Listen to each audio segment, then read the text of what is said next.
In this guide, I'm going to show you how to use Story Boost on Snapchat Plus.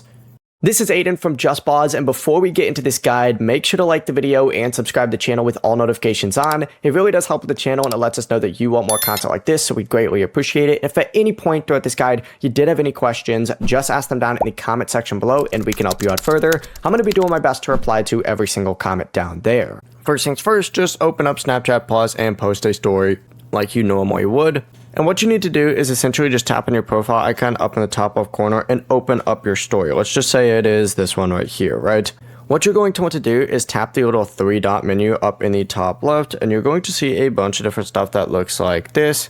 Now, if Story Boost is available on your account, you can tap Boost Story and confirm it, and Snapchat will then push that story higher into your friend's story feeds for a limited time.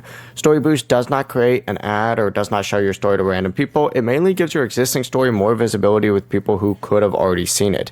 Keep in mind though that Story Boost is a Snapchat Plus feature and the number of boosts you can use may be limited. And if you don't see the option, make sure that Snapchat is updated and that your Snapchat Plus subscription is active. Before you do leave, make sure to like the video and subscribe to the channel with all notifications on. It really does help with the channel and it lets us know that you want more content like this. We'd greatly appreciate it. And if at any point throughout this guide you did have any questions, just ask them down in the comment section below and we can help you out further. I'm going to be doing my best to reply to every single comment down there. Peace.